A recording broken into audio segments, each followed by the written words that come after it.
നമസ്കാരം. നമസ്കാരം. പൊതുവേ ഒരു സമുദായത്തിന് മാത്രം അവർ മാത്രം ചെയ്തുകൊണ്ടിരുന്നൊരു ജോലിയാണ് ഈ ക്ഷേത്രങ്ങളിലെ ശാന്തി എന്ന് പറയുന്നത്. അപ്പോൾ അവിടേക്ക് അങ്ങനെ ഒരു താല്പര്യത്തോടു കൂടി വിഷ്ണു കടന്നു വന്നു. അപ്പോൾ എങ്ങനെയാണ് ആ ഒരു താല്പര്യം ഉണ്ടാവുന്നത്, അങ്ങനെ ഒരു ശാന്തി ജോലിയിലേക്ക് വരാനുള്ള താല്പര്യം ഉണ്ടാവണ ചെറുപ്പം മുതലേ അമ്പലങ്ങളിൽ പോവുക, പിന്നെ വീട്ടുകാരുടെ ആ ഒരു ബാക്ക്ഗ്രൗണ്ട് കാരണം അവരൊക്കെ ക്ഷേത്രത്തിൽ പോകുന്ന ഒരു ഇതൊക്കെയായിരുന്നു. അവരുടെ കൂടെ എല്ലാ ദിവസവും രാവിലെ എഴുന്നേറ്റ് അമ്പലത്തിൽ പോവുക. അമ്പലത്തിൽ പോയി കഴിയുമ്പോൾ നമ്മളുടെ അടുത്ത് തന്നെയുള്ള ക്ഷേത്രങ്ങളാണ് പോവാറ്. അപ്പോൾ പെട്ടെന്ന് മനസ്സിലേക്ക് നമുക്കൊരു ആഗ്രഹം വരികയായിരുന്നു. കാരണം ഭഗവാനെ അല്ലെങ്കിൽ നമ്മൾ ആരാധിക്കുന്ന അല്ലെങ്കിൽ നമ്മൾ വിശ്വസിക്കുന്ന ആ ദേവനെ പൂജിക്കാനൊരു ആഗ്രഹം പെട്ടെന്ന് ഉള്ളിലേക്ക് വരികയായിരുന്നു. അങ്ങനെ വീട്ടുകാരോടൊക്കെ പറഞ്ഞു, ആഗ്രഹം പറഞ്ഞു. അപ്പോൾ വീടിൻ്റെ അടുത്ത് തന്നെയുള്ളൊരു മാരായിൽ ഭഗവതി ക്ഷേത്രം, എനിക്ക് തോന്നുന്നു ഒരു 6ാം ക്ലാസ്സിലാണ് എനിക്ക് ഈ ഒരു ആഗ്രഹം ഉള്ളിൽ വരിക.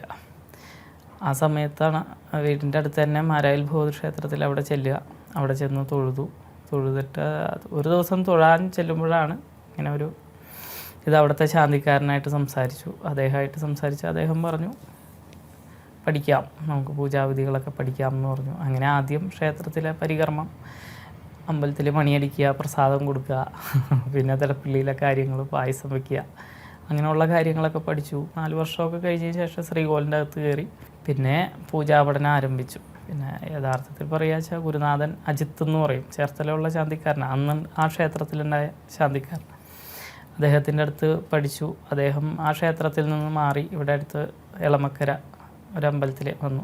പിന്നെ അവിടെ നിന്ന് പഠിച്ചു. കുറേ നാൾ അവിടെ നിന്ന് പഠിച്ചതിന് ശേഷം ഉപനയനം അദ്ദേഹത്തിൻ്റെ ആ ഒരു ഇതിൽ ഉപനയനം നടത്തി. പിന്നീട് ഒരുപാട് നാൾ അമ്പലത്തിൽ ഭഗവതിനെയും ഭഗവാന്മാരെ ഈശ്വരന്മാരെയൊക്കെ പൂജിച്ചു. അങ്ങനെ എന്തുകൊണ്ട് BA കണ്ടിന്യൂ ചെയ്ത് പഠിച്ചുകൊണ്ടിരിക്കുകയായിരുന്നു.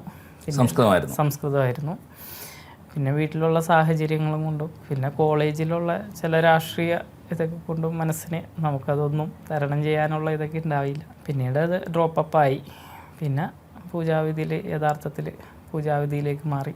അതിനുശേഷം ദേവസ്വം ബോർഡിലേക്ക് പരീക്ഷയ്ക്കുള്ള ആവശ്യമുള്ള കാര്യങ്ങളൊക്കെ പൊതുവായിട്ടുള്ള കാര്യങ്ങളൊക്കെ പഠിച്ചു.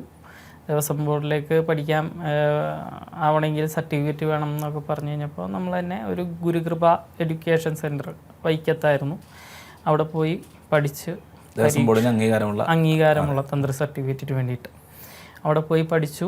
ഒരു പരീക്ഷയൊക്കെ നടത്തി മാർക്ക് ലിസ്റ്റൊക്കെ ഇട്ട് നമ്മളതിൽ പാസ്സായി.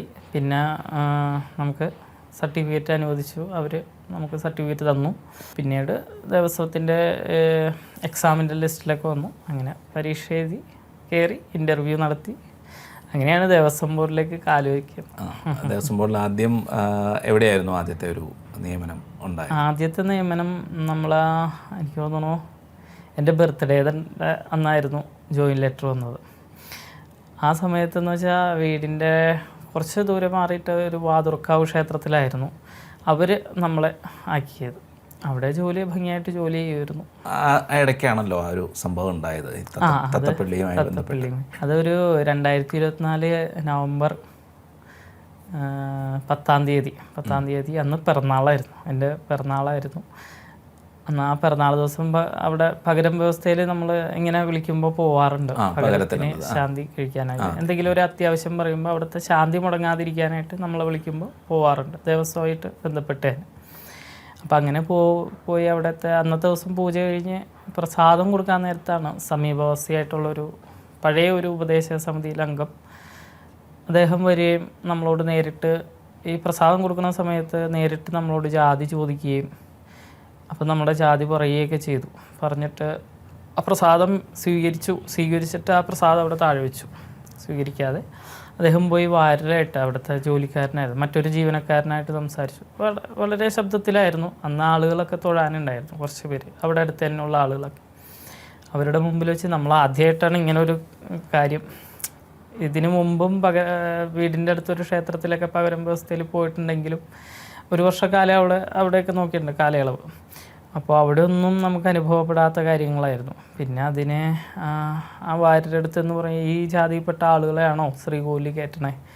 ഇങ്ങനെ ഒരാളായിരുന്നെങ്കിൽ എന്നോട് മുൻകൂർ ഒന്ന് വിളിച്ച് പറയാമായിരുന്നല്ലോ, ഞാൻ വരില്ലായിരുന്നു എന്നൊക്കെ അദ്ദേഹം മാനസികമായിട്ട് നമ്മൾ തളർത്താവുന്ന രീതിയിൽ ആളുകളുടെ മുമ്പിൽ നമ്മൾക്ക് ഒരു വലിയൊരു ഷോക്കായിപ്പോയി.